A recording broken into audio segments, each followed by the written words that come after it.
기도하겠습니다. 하나님 아버지 감사합니다. 늦은 밤에 말씀 붙잡고 기도하러 모인 하나님의 백성들을 축복하사 이 시대를 살릴 여호와의 영원한 기업, 영원한 작품, 영원한 유산의 응답이 쏟아 부어지게 하옵소서. 하나님이 주시는 24, 25 영원의 능력 아니고서는 우리는 살아갈 수 없고 세상 바꿀 수 없고 시대 바꿀 수 없음을 하나님 앞에 고백합니다. 우리의 절대 불가능 속에서 하나님의 절대 가능이 시작되는 것을 보는 날이 되게 하옵시고 하나님의 마음, 하나님의 소원, 하나님의 근심을 마음에 품는 날이 되게 하사 하나님께서 반드시 하시고자 하는 그 일에 우리와 우리 가정, 가문, 후손, 교회가 전부 쓰임받는 역사가 일어나게 하옵소서. 예수 그리스도의 이름으로 기도합니다. 아멘. 고린도전서 9장 15절 16절 잘 아시는 말씀이겠습니다만 잠깐 찾아서 읽어보려고 합니다. 고린도전서 9장 15절 16절입니다. 고린도전서 9장 15절 16절 두 절 말씀 찾으셨으면 없으신 분들은 들으시면 되고요. 찾으셨으면 같이 읽어보겠습니다. 그러나 내가 이것을 하나도 쓰지 아니하였고 또 이 말을 쓰는 것은 내게 이같이 하여 달라는 것이 아니라 내가 차라리 죽을지언정 누구든지 내 자랑하는 것을 헛된 대로 돌리지 못하게 하리라. 내가 복음을 전할지라도 자랑할 것이 없으면 내가 부득불할 일임이라. 만일 복음을 전하지 아니하면 내게 화가 있을 것이로다. 아멘. 오늘 약속의 말씀 붙잡는 가운데 바울의 이 중심이 우리에게 붙잡아지는 밤이 되기를 원합니다. 그래서 오늘 강단 말씀을 가지고 저는 참된 한을 가진 전도자로 나와 우리 랩너트들이 응답받아야 되겠다 하는 기도 제목을 품게 됐습니다. 처음에 일부 예배 강단 말씀 듣고 사명자 다락방 메시지를 먼저 정리를 해봤거든요. 그때는 위로라는 쪽으로 말씀을 먼저 붙잡았었어요.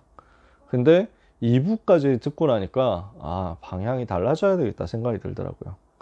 지금 하나님께서 우리에게 필요로 하시는 것, 지금 하나님께서 우리에게 전달하고자 하시는 것이 무엇이겠느냐. 바울은요, 많은 고난을 겪었거든요. 어떤 고난을 겪었느냐. 고린도후서 7장 본문에서 내가 겪은 고난이 무엇이다 하고 간단하게 소개를 합니다만 가는 곳마다 유대인들이 많이 핍박을 했습니다. 초기였어요. 유대인들이 여러 가지로 심지어 나중에 깡패 동원해가지고 핍박하고 이랬죠. 이단이라고 계속 공격을 한 겁니다. 그리고 에베소에서부터 시작이 되었는데 본격적으로 이방인들이 공격하기 시작합니다. 그러니까 고린도 후서에서 바울이 이야기하는 어려움은 사실은 여기에서 기인한 것입니다. 고린도 후서는 사도행전 19장 이후 20장쯤에 쓰여졌거든요. 사도행전 19장 끝나고 20장에서 쓰여진 거예요. 20장 시기에. 그래서 바울이 1차 전도 여행 지역이 정확하게는 아시아가 아닙니다. 안디옥에서 출발해가지고 여기 구브로에 갑니다. 키프로스 섬이죠. 여기에서 복음을 전하고 올라와서 사도행전 13장 비시디아 안디옥, 사도행전 14장 이고니온, 14장 루스드라, 더베 이렇게 해가지고 이 지역을 순회하면서 복음을 전하거든요. 이 지역이 주로 갈라디아 지역입니다. 그래서 1차 전도 여행 현장이 갈라디아 지방이라고 보면 됩니다. 여기가 길리기아, 바울의 고향이 있는 곳이죠. 여기가 시리아, 수리아라고 성경에 나오죠. 여기 이 북쪽이 본도, 아굴라의 고향이죠. 여기가 비두니아. 그 다음에 여기가 아시아. 대강 이렇습니다. 정확한 지도는 아닙니다. 아시아 지역은 언제 들어가느냐? 바울이 2차 전도 여행 때 여기를 거쳐서 아시아 가려고 했는데 문이 안 열렸어요. 그래서 이쪽 드로아까지 갔다가 여기 드로아에서 하나님의 계획을 발견하고 이쪽으로 건너가게 됩니다. 여기가 마게도냐예요. 그래서 2차 전도 여행은 빌립보, 데살로니가, 마게도니아 지방을 거쳐서 여기 아테네, 고린도 이렇게 향하게 됩니다. 그래서 이렇게 고린도 여기 밑에 지방을 아가야 지방이라고 성경에 기록되어 있습니다. 이게 1차, 2차 전도 여행이고요. 3차 전도 여행 때는 이번에 드디어 여기 아시아로 들어오게 됩니다. 그래서 아시아 바닷가에 있는 에베소 여기로 와서 복음을 전하는 건데 이게 사도행전 19장이거든요. 사도행전 19장 아시아 복음화가 일어났습니다. 그러니까 1차 전도여행 때 살려냈던 갈라디아 지방, 구브로는 이제 나중에 바나바가 많이 사역을 하니까 바울은 여기에 순회를 다시 하지 않아요. 2차 전도여행 때 살렸던 마게도냐와 이 아가야 지방, 요 동네 이렇게 되니까 이 전 지역이 살아나거든요. 이때까지의 핍박은 1차, 2차 때 전도운동에서의 핍박 많이 받았지만 그때까지 핍박은 주로 유대인들이 한 거였어요. 근데 3차 전도 여행이 거의 마무리되는 시점, 사도행전 19장에서 큰 역사가 두란노 이후에 일어났죠. 두란노 운동으로 큰 역사가 일어났죠.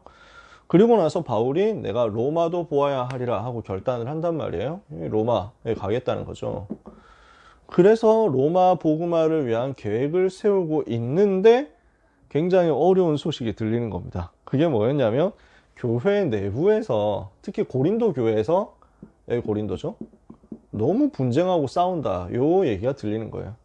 교회 내부가 여러 가지 시험과 갈등에 빠져서 어려움 당하고 있구나. 이게 바울에게 너무 괴로운 얘기였어요. 진짜 기도하고 헌신하고 눈물로 섬기면서 살려냈던 이 현장인데 네 개로 파가 나눠져서 싸운다고 얘기가 들리지, 여러 가지 험한 꼴들이 자꾸 막 보이지, 세상에 음행하는 것들이 막 교회 안에 들어와가지고 교회 어지럽힌다고 하지, 여러 가지 문제 가지고 갈등하고 있다고 하지. 이러니까 바울이 너무 마음이 아팠어요. 그래서 먼저 편지를 보냅니다. 그게 고린도 전서예요. 사도행전 19장쯤에 보낸 편지예요, 이거는. 근데 그 이후에 고린도 전서를 받고 고린도 교회가 회개를 하면 좋은데 오히려 막 더 반 바울 운동이 일어나고 비난하고 이런 일들도 있었다는 거예요. 이게 너무 마음이 아팠어요. 그래서 이 소식을 듣고 바울이 두 번째 편지를 보냅니다. 근데 어찌된 일인지 하나님의 계획이죠. 두 번째 편지가 중간에서 배달 사고가 납니다. 두 번째 편지는 바울이 훨씬 더 세게 썼거든요. 훨씬 더 막 엄하게 쓴 편지였어요. 근데 그게 중간에 사고 나서, 옛날이잖아요. 2000년 전이니까요. 우편이나 통신이나 지금하고 비교가 되겠어요? 중간에 사고가 나가지고 편지가 없어집니다. 그래서 전달이 안 돼서 어떡하냐 하고 있을 때쯤이었습니다. 여기 에베소에서 이제 본격적으로 핍박이 이번에는 이방인들에 의해서 일어나기 시작합니다. 교회 내부에서 분열되고 분쟁하고 갈등하고 이런 것들이 바울에게 있는 고난이었는데요. 거기에다가 이제는 이방인들까지도 핍박을 하기 시작합니다. 그때 에베소에서 큰 역사가 일어나니까 우상 숭배가 크게 줄어들죠. 그러니까 우상을 만들어서 파는, 장사하는 사람들이 위기의식을 느낀 거예요. 그 중에 데메드리오라고 하는 사람이 있었어요. 이 사람이 이 얘기들을 메시지 때 거의 안 들으니까 잘 모르실 수도 있어요. 사도행전 19장 23절 이하에 나오는 내용입니다. 데메드리오라고 하는 사람이 이대로 가면은 우린 망한다, 이 우상 제작 업계가 망한다, 이대로 놔둘 수 없다, 바울을 추방해야 된다, 바울 운동을 없애야 된다, 안 그러면 우리 다 죽는다, 이렇게 해가지고 우상 숭배하는 사람들을 총동원해가지고, 같이 우상 만드는 사람들을 총동원해가지고 로비를 하면서 선독 운동을 합니다. 아시아에 사는 자는 유대인이나 헬란이나 다 주의 말씀을 듣는 역사가 일어났지만 다 믿은 건 아니에요. 다 들은 거지.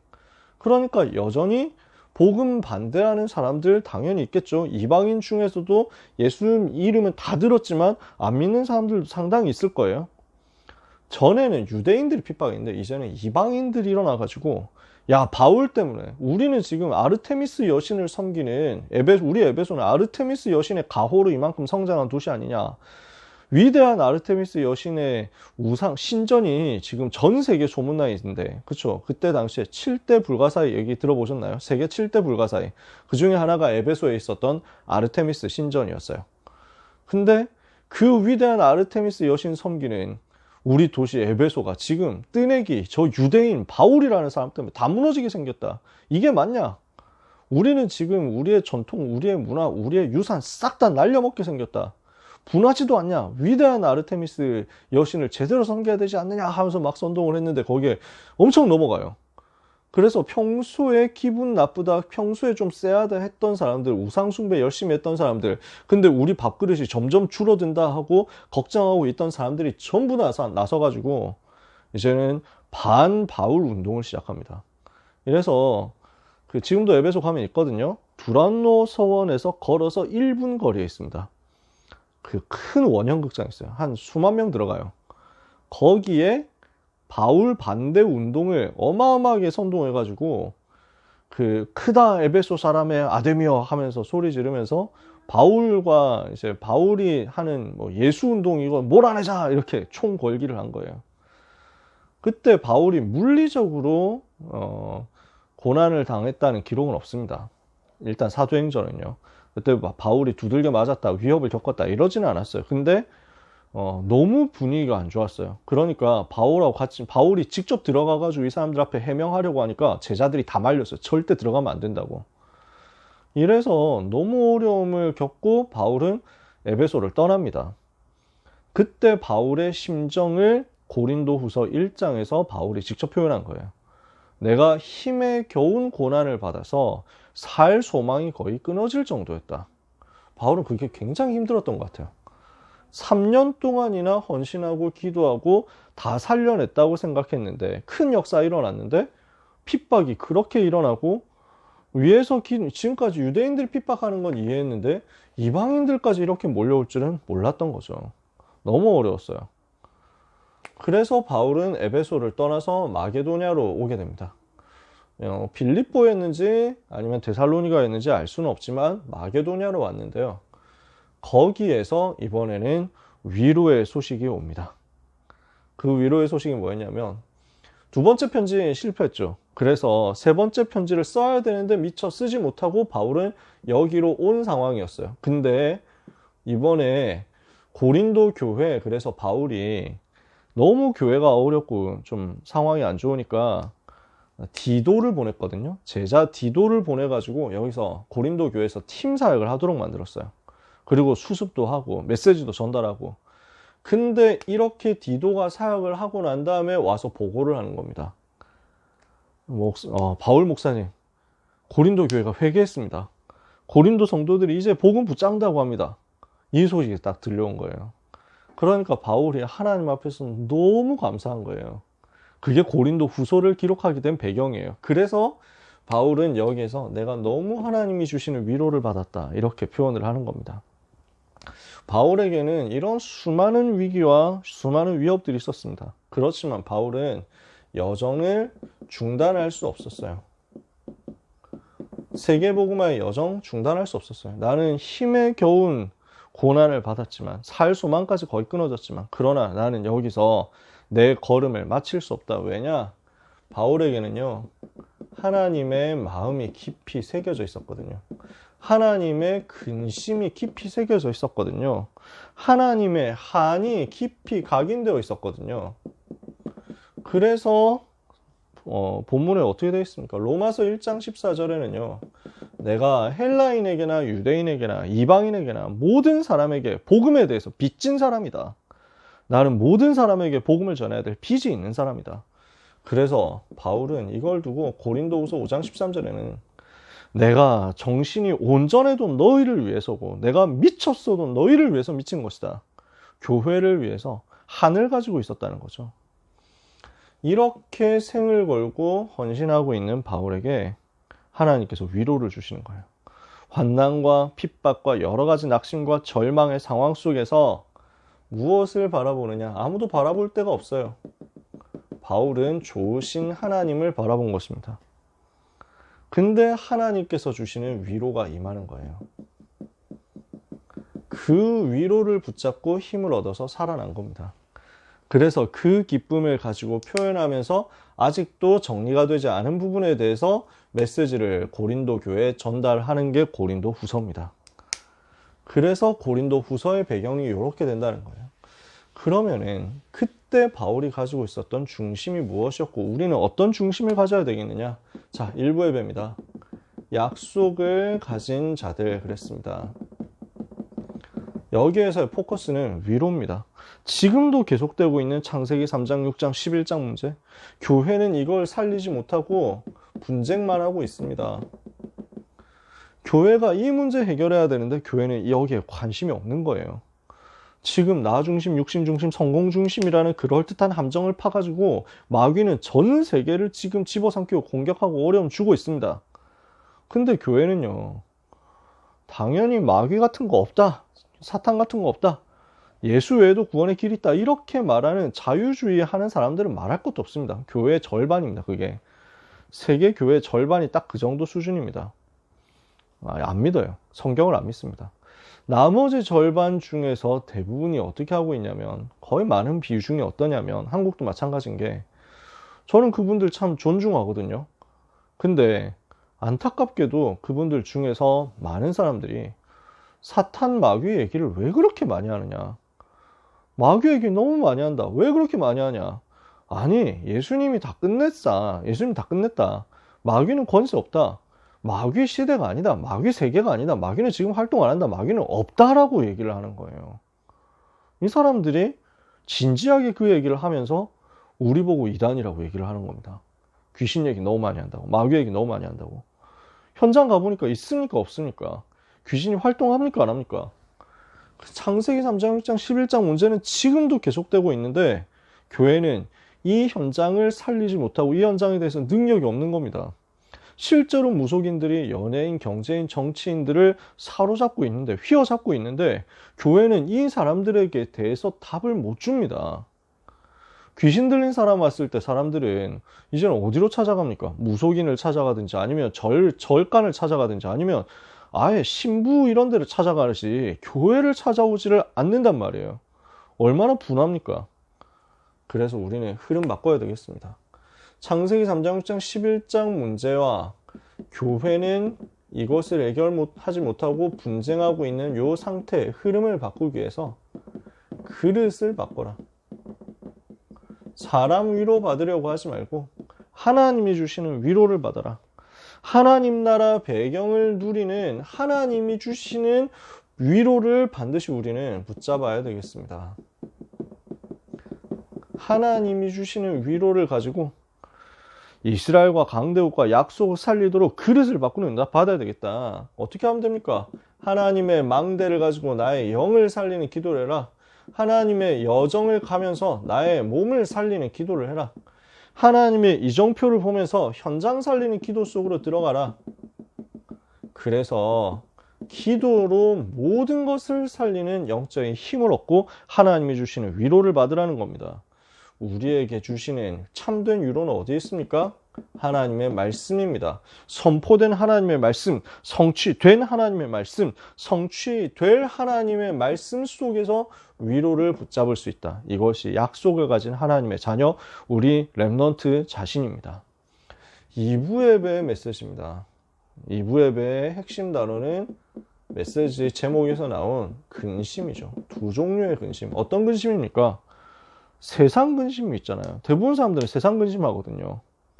사람 것, 땅의 것 가지고 근심하잖아요. 과연 하나님의 근심하는 사람은 어디 있습니까? 하나님의 뜻대로 하는 근심하는 사람은 얼마나 있습니까?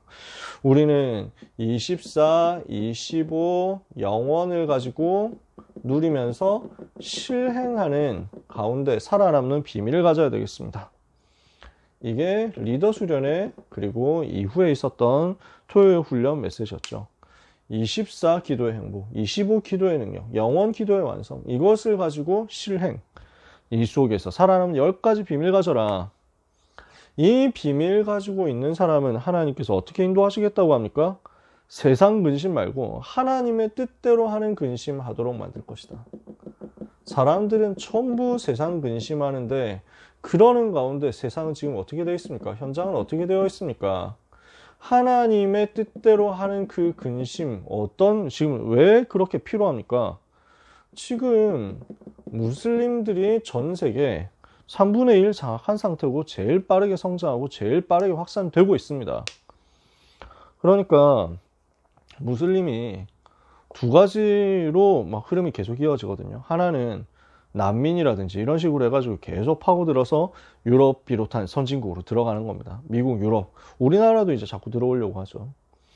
그 다음에 또 한 가지는 사상, 이념 이런 걸 가지고 파고듭니다. 그래서 미국 안에서 흑인들이 무슬림으로 많이 빠집니다. 미국의 상태가 그래요. 이렇게 하면서 조용히 잠식해 들어갑니다. 그러니까 영국 같은 경우도 런던 시장이 무슬림이고 이렇잖아요.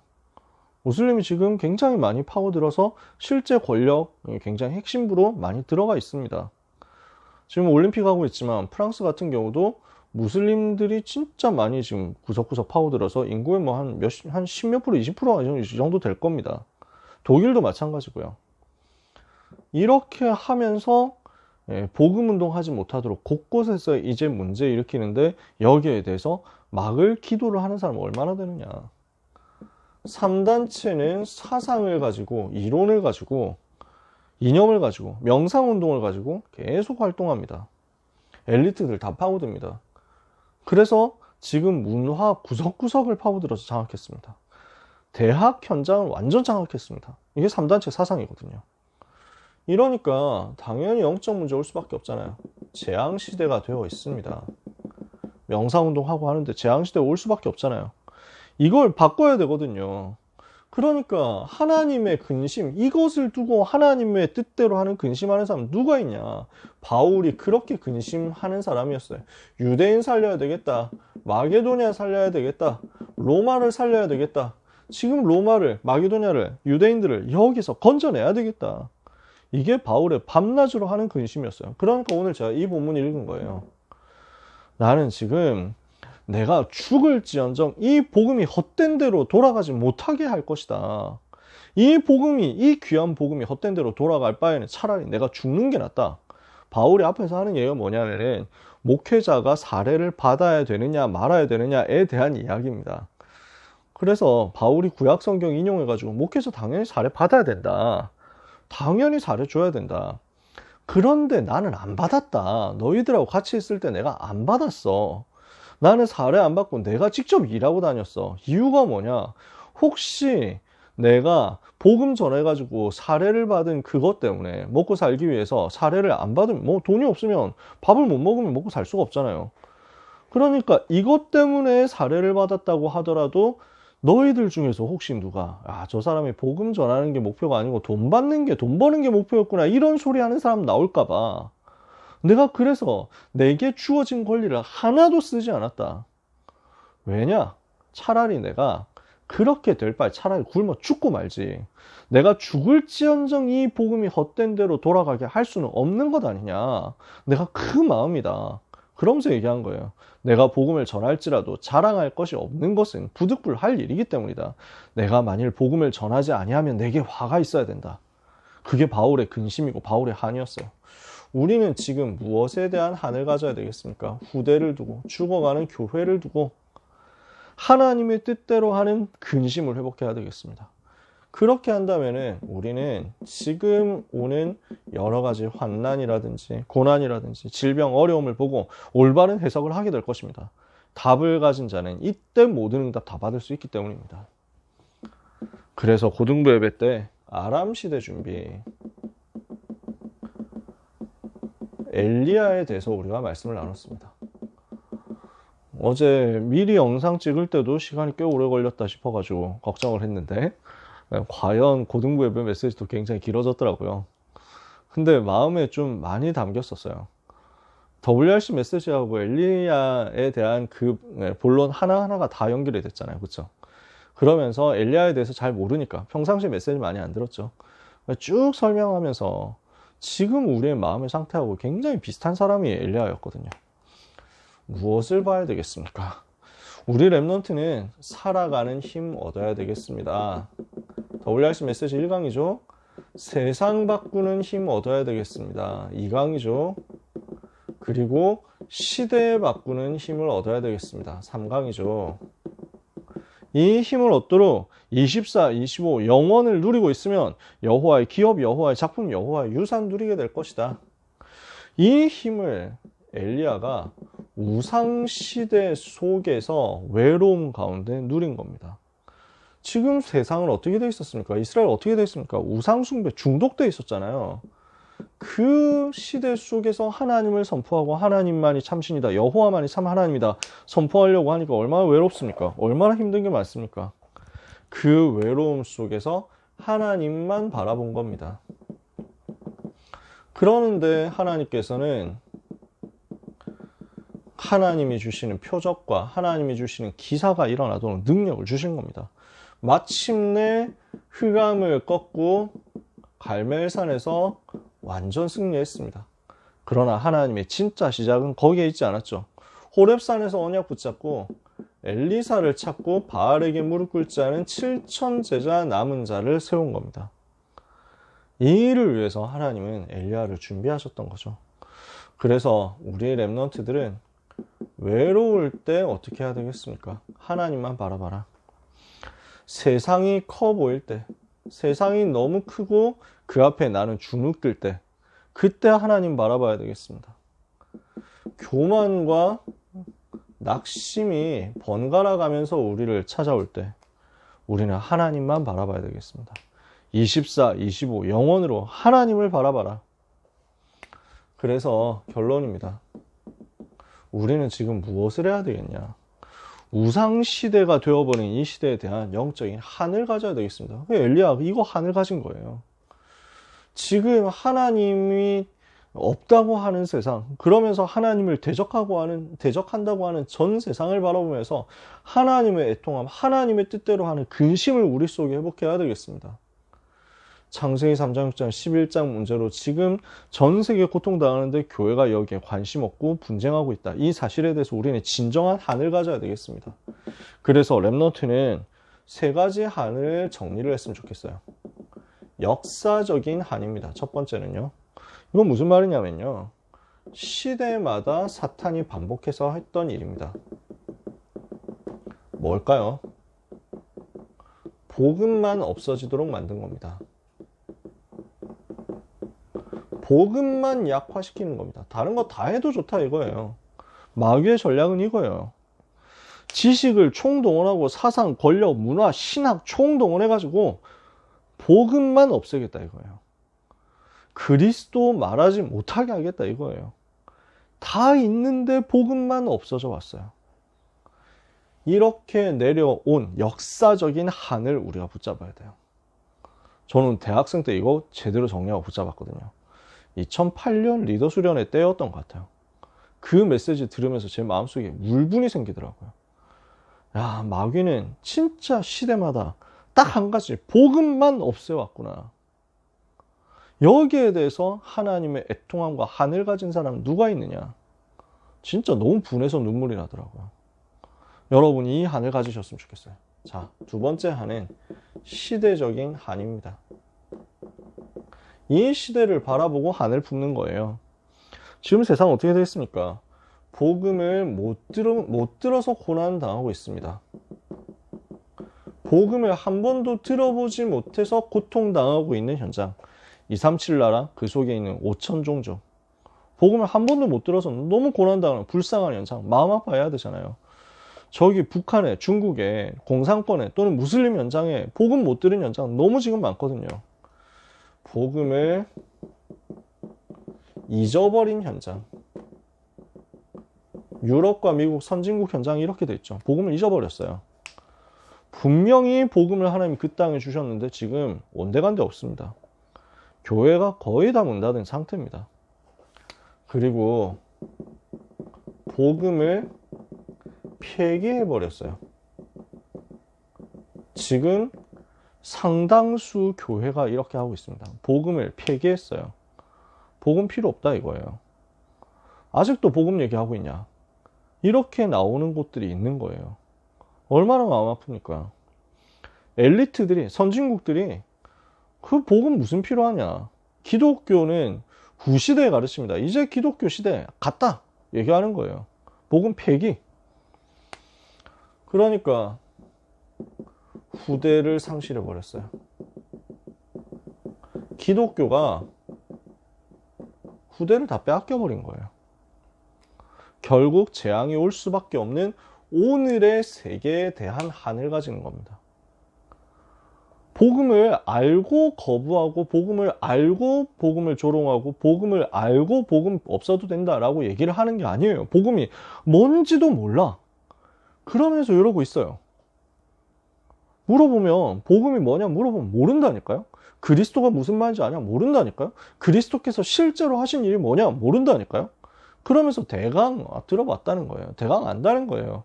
뭐 예수 믿으면 천국 간다는 얘기인데 그런 게 뭐 필요하냐 이렇게 얘기해요. 그 예수가 죽은 거하고 내가 무슨 문제, 내 죄가 무슨 상관이냐, 내가 무슨 죄인이야 이러고 있습니다. 지금 한국 세계교회가 전하는 복음은, 복음을 전한다면 딱 그 정도거든요. 모든 사람은 죄인이다. 죄인이기 때문에 지옥 가야 된다. 근데 예수님께서 당신의 죄를 위해서 죽으셨다. 예수님을 믿으면 죄 용서받고 천국 간다. 그게 복음인데, 굉장히 맞는 말인데 사람들은 우습게 생각합니다. 왜냐? 자기 현장하고 전혀 상관없는 것 같거든요. 성경은 분명히 무엇을 얘기하느냐? 왕, 선지자, 제사장으로서 지금도 일어나고 있는 불신자 상태의 문제를 십자가에서 단번에 끝내신 게 복음이다. 십자가에서 단번에 끝낸 분이 예수 그리스도다. 그 이름의 능력으로 지금도 영적인 문제 떠나가는 것이다. 이걸 가장 힘있게 선포해야 되는데 지금 그렇게 힘있게 선포하는 게 없어져 버린 거예요. 되게 뭐가 있냐? 복음을 전하는데 대체로 어떻게 전하냐면 착한 것으로 전합니다. 착하게 전해요. 제가 옛날에 그랬거든요. 그러니까 예수님은 당신의 죄를 위해서 죽으셨어요. 당신 정말 죄인, 우리는 모두 죄인이에요. 얼마나 나쁜 짓 많이 하나요? 얼마나 나쁜 생각 많이 하나요? 그러니까 우리는 죄인이에요. 그 죄를 용서받으려면 예수님을 믿어야 돼요.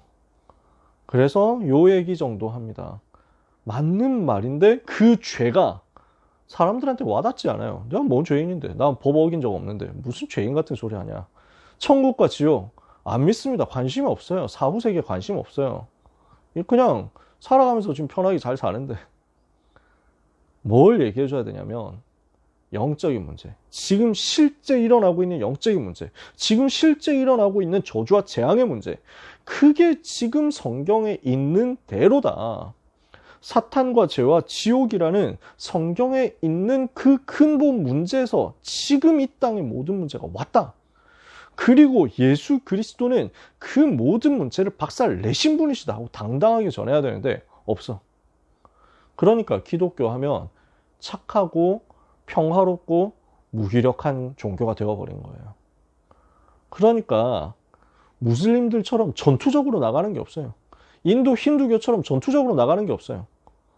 그래서 현장을 다 빼앗기는 거예요. 무속인들한테, 저 뉴에이지 명상운동 사상가들한테 다 뺏기는 거예요.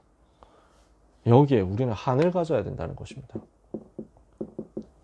영원한 하나님의 한을 마음속에 붙잡아야 되겠습니다. 멸망 속에 있는 세상을 보고 한을 가지고 하나님이 세상을 이처럼 사랑하사 독생자를 주셨으니 이는 그를 믿는 자마다 멸망하지 않고 영생을 얻게 하려 하심이라. 멸망 속에 있는 세상을 사랑하시고 그 세상이 돌아오도록 기다리시고 결국 그 세상을 살려내기 원하시는 하나님의 사랑을 우리 마음속에 한으로 붙잡아야 되겠습니다. 그래서 통시적인 내려오는 한입니다. 이것은 이 시대에 있는 수평적인 것을 보고 하는 한입니다. 이것은 항상 있는 한입니다. 요 세 가지 한을 정리하면 뭐가 나오겠느냐? 이유가 나올 겁니다. 왜 공부해야 되느냐? 왜 대학 가야 되느냐? 왜 취업해야 되느냐? 왜 나는 돈을 버느냐? 왜 나는 생존하느냐? 이유가 생길 겁니다.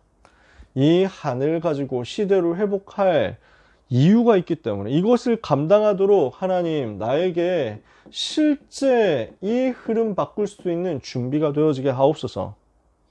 이것 할 수 있는 능력을 내게 주옵소서 하고 하나님을 바라보시길 바랍니다. 그래서 이번 주간 리더 수련회와 세계 랩넌트대 메시지 정리하시면서 마음속에 하나님의 근심, 하나님의 한을 붙잡으시고요. 대회 때 계속 주셨던 말씀이잖아요. 그렇죠? 이것을 가지고 나는 이걸 바꾸는 실제 도전할 것이다. 어떤 사람들은 다락방 메시지를 보고 성공하자는 얘기 아니냐 이렇게 얘기합니다. 제가 다락방 운동 하기 전에 딱 그렇게 평가했습니다. 제가 다락방 운동 하기 전에 중학생 때 다락방 운동 보면서 되게 폄하를 했던 적이 있습니다. 저도 막 그때 기독교 그 여러 가지 사회 운동 이런 거 많이 접하고 있을 때였기 때문에 중학교 2학년, 3학년이었지만 결국 다락방 뭐 나쁜 얘기는 아니고 이단은 아닌데 결국 뭐 전도하면 복 받고 복 받으면 전도하고 그 얘기 아니냐, 복 받고 성공하고 이거 얘기하는 거 아니냐라고 생각했어요. 지금은 제가 30년 동안 다락방 운동 했잖아요.